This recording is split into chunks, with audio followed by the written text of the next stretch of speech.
Hi friends, आप सभी का बहुत बहुत स्वागत है। आज जो है हम प्रैक्टिस करवाने वाले हैं, जो कि ये टॉपिक है प्रोटीन। प्रोटीन से कुछ ऐसे प्रश्न लिए गए हैं जो कि ये प्रीवियस ईयर में पूछे जा चुके प्रश्न हैं। इनको हमने जो पहले एग्ज़ाम हुआ है उनसे कलेक्ट किया है और ये टीजीटी पीजीटी में पूछे गए प्रश्न हैं। ठीक, तो चलिए स्टार्ट करते हैं हम क्लास को। क्वेश्चन नंबर 1 है, अमीनो अम्ल एक है।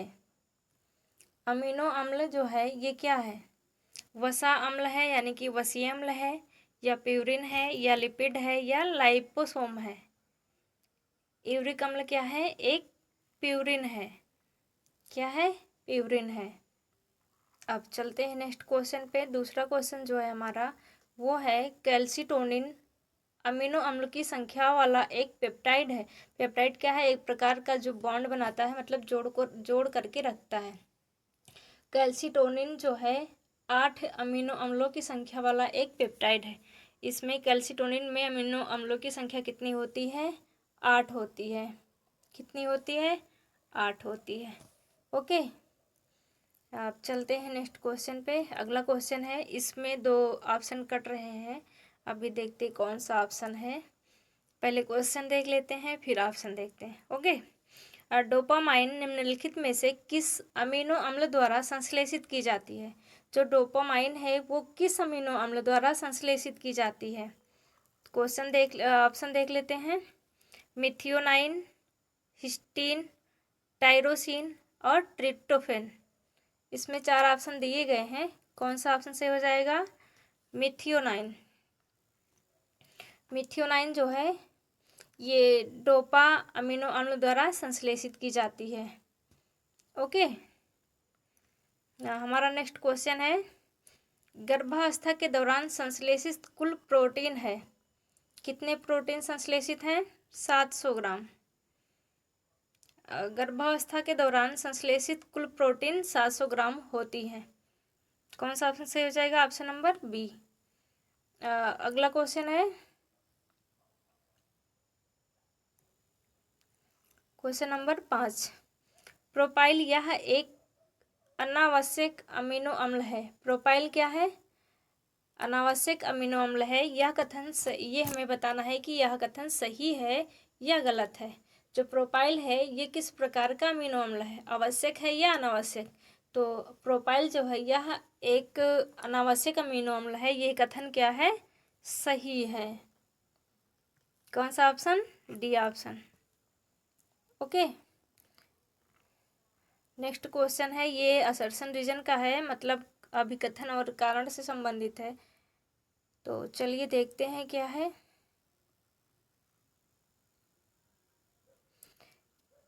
अभिकथन कह रहा है, एक क्वासियोर कर बालक के निचले अंगों में सूजन हो जाता है।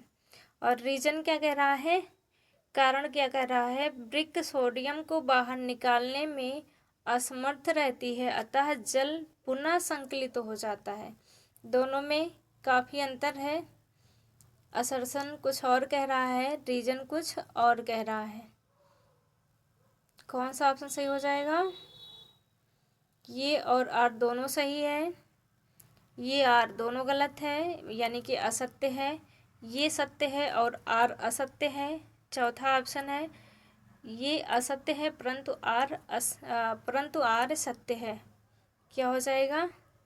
Option number D. कौन सा ऑप्शन सही हो जाएगा? Option number D. क्योंकि जो असर्शन है, अभिकथन है, ये क्या कह रहा है? एक क्वासियोर कर बालक के निचले अंगों में सूजन हो जाता है। और वृक्क जो क्या कह रहा है, कारण कह रहा है, वृक्क सोडियम को बाहर निकालने में असमर्थ हो जाता है और जल पुनः संकलित होने लगता है। जब सोडियम बाहर नहीं निकलेगा तो जल फिर से एकत्रित हो जाएगा। नेक्स्ट क्वेश्चन है, वृद्धि का अभाव, चिड़चिड़ापन, त्वचा परिवर्तन और बालों में परिवर्तन, यह सारे किसके लक्षण हैं? कौन से रोग के लक्षण है? वृद्धि का अभाव, चिड़चिड़ापन, त्वचा परिवर्तन और बालों में परिवर्तन। ऑप्शन है PEM की कमी यानी प्रोटीन एनर्जी माल न्यूट्रिशन, इसमें प्रोटीन और एनर्जी दोनों की कमी हो जाती है। और फ्लोरोसिस, सी ऑप्शन है क्वाशियोरकर, और चौथा ऑप्शन है सूखा रोग। तो चिड़चिड़ापन किस में आता है? क्वाशियोरकर में।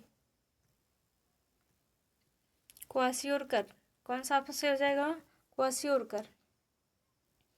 ओके, नेक्स्ट क्वेश्चन है प्रोटीन मुख्यतः इनमें से किस रूप में अवशोषित किए जाते हैं?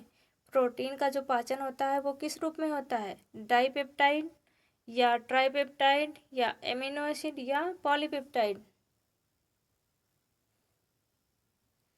तो जो प्रोटीन होता है इसका ऑब्जर्वेशन किस में होता है? एमिनो एसिड में होता है। नेक्स्ट क्वेश्चन है सड़ी हुई और अमोनिया जैसी गंध उत्पन्न करने के लिए बैक्टीरिया द्वारा भोजन का कौन सा घटक पचाया जाता है? जो सड़ी हुई मतलब जो भी वस्तु है वो सड़ गई हो, अमोनिया जैसी गंध उत्पन्न कर रही हो, वो किस बैक्टीरिया द्वारा पचाया जाता है? प्रोटीन्स, लिपिड्स, स्टार्च और विटामिन्स, कौन सा घटक पचता है? प्रोटीन्स। नेक्स्ट क्वेश्चन है क्वेश्चन नंबर 10। सामान्यतः कम प्रोटीन वाला आहार दिया जाता है। किस पेशेंट को कम प्रोटीन वाला आहार दिया जाता है? जिस व्यक्ति को पीलिया हो गया हो या कुपोषण से ग्रसित हो, जलने में या बुखार में, कौन सा ऑप्शन से हो जाएगा? Option number A. जिस व्यक्ति को पीलिया है, पीलिया में जो है प्रोटीन कम प्रोटीन वाला आहार दिया जाता है। ओके, नेक्स्ट क्वेश्चन है क्वेश्चन नंबर 11। इसमें भी कुछ ऑप्शन कट रहे हैं। आ गया। सामान्यतः मनुष्य को प्रोटीन की कितनी मात्रा दी जाती है? एक सामान्य मनुष्य को जो है प्रोटीन की कितनी मात्रा दी जानी चाहिए? 2 ग्राम प्रति केजी, 1 ग्राम प्रति केजी, और तीसरा ऑप्शन है 3 ग्राम प्रति केजी, चौथा ऑप्शन 4 ग्राम प्रति केजी। कौन सा ऑप्शन हो जाएगा? ऑप्शन नंबर डी, 4 ग्राम प्रति केजी। मतलब कि जो शारीरिक भार होता है प्रति किलोग्राम के हिसाब से 1 किलोग्राम भार के हिसाब से 1 किलोग्राम भार वाले व्यक्ति को 4 ग्राम प्रोटीन की आवश्यकता होती है। 4 ग्राम प्रति केजी मतलब प्रति किलो के हिसाब से 4 ग्राम प्रोटीन देना चाहिए। अगला क्वेश्चन है प्रकृति से सीधे तौर पर प्राप्त होने वाली विटामिन कौन सी है जिसके लिए किसी भी भोज्य पदार्थ की ज़रूरत नहीं होती? ये तो सभी को जहाँ तक पता होगा कि कौन सी विटामिन है जो कि हमें सीधे प्रकृति से मिलती है, हमें कुछ खाने की आवश्यकता नहीं होती है, कोई भी पदार्थ लेने की आवश्यकता नहीं होती है। Vitamin A, vitamin B, vitamin D और विटामिन ई। क्या हो जाएगा? Vitamin D. विटामिन डी जो है ये हमें सीधे प्रकृति से मिलता है। किससे? सूर्य के प्रकाश से। नेक्स्ट क्वेश्चन है शरीर में प्रोटीन है।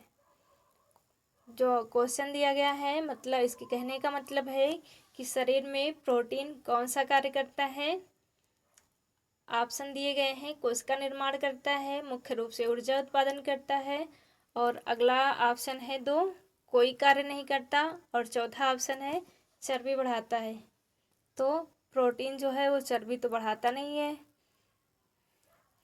प्रोटीन क्या कार्य करता है शरीर में? कोशिका का निर्माण करता है, और इसमें जैसे दिया गया है मुख्य रूप से ऊर्जा प्रदान करता है, तो मुख्य रूप से ऊर्जा प्रदान कौन करते हैं? जैसे कि कार्बोहाइड्रेट हैं और वसा, ये क्या करते हैं? मुख्य रूप से ऊर्जा प्रदान करने का कार्य करते हैं। और जो प्रोटीन है ये वसा और कार्बोहाइड्रेट की अनुपस्थिति में ऊर्जा प्रदान करने का कार्य करता है। और जो प्रोटीन का मुख्य कार्य है वो क्या है? शरीर कोशिका निर्माण करता, मतलब कोशिका का निर्माण करना है। प्रोटीन का मुख्य कार्य क्या है? कोशिका का निर्माण करना। नेक्स्ट क्वेश्चन है प्रोटीन की इकाई है, प्रोटीन की इकाई क्या है? प्रोटीन जो है वसीय अम्ल है, सिट्रिक एसिड है, अमीनो एसिड है या ग्लूकोज है? प्रोटीन क्या है? वसीय अम्ल है या सिट्रिक एसिड या अमीनो एसिड या ग्लूकोज? कौन सा ऑप्शन से हो जाएगा? Amino acid. जो प्रोटीन की इकाई है वो क्या है? अमीनो एसिड है। इसमें 10 एसेंशियल होते हैं और 10 नॉन एसेंशियल, यानी कि 10 आवश्यक अमीनो अम्ल होते हैं और 10 अनावश्यक होते हैं। इसको मैं नेक्स्ट वीडियो में बताऊंगी कौन आवश्यक होते हैं और कौन से अनावश्यक होते हैं। अगला क्वेश्चन है, दालों में किस अमीनो अम्ल का अभाव होता है? जो दाल है इसमें कौन सा अमीनो अम्ल नहीं पाया जाता है? लाइसिन, मिथियोनिन, ल्यूसीन, इनमें से कोई नहीं। कौन सा ऑप्शन हो जाएगा? मिथियोनिन। ये जो है दालों में नहीं पाया जाता।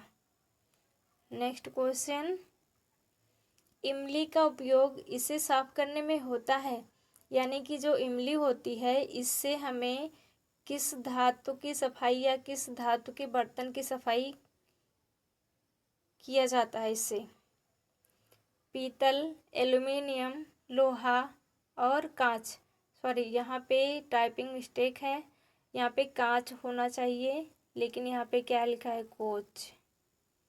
ओके, यहाँ पे कांच होना चाहिए। तो कौन सा ऑप्शन सही हो जाएगा? इमली का उपयोग इसे साफ करने में होता है। जो इमली में एसिटिक अम्ल होता है उससे पीतल का बर्तन बहुत ही जल्दी से साफ हो जाता, सुंदर चमक जाता। ओके,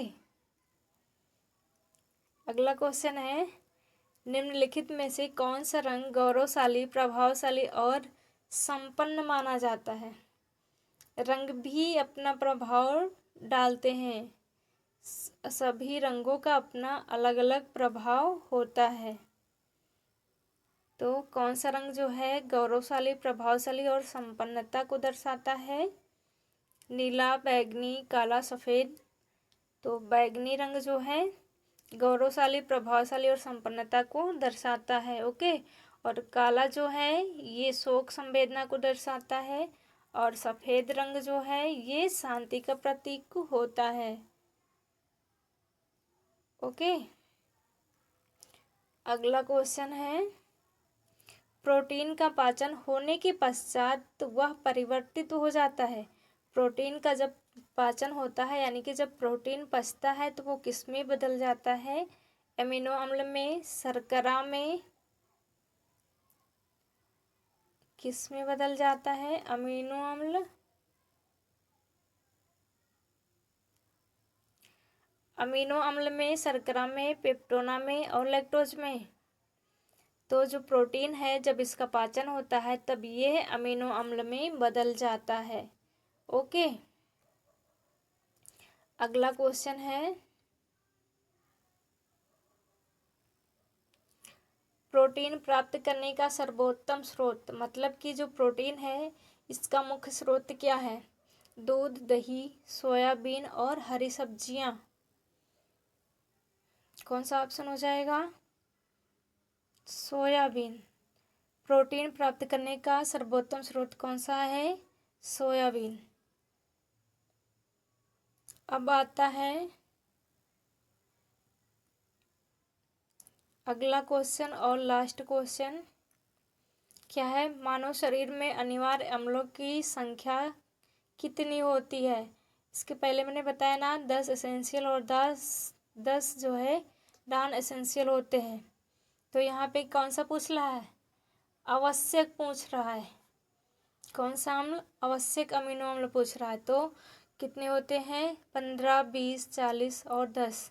मानव शरीर में अनिवार्य अमीनो अम्लों की संख्या होती है कितनी? 10। ओके, कितनी होती है? 10। आई होप इतना समझ में आया होगा। हम मिलते हैं नेक्स्ट वीडियो में। अगर ये वीडियो अच्छी लगे तो वीडियो को लाइक करें, शेयर करें और कमेंट में अपनी राय ज़रूर लिखें। Okay, thank you.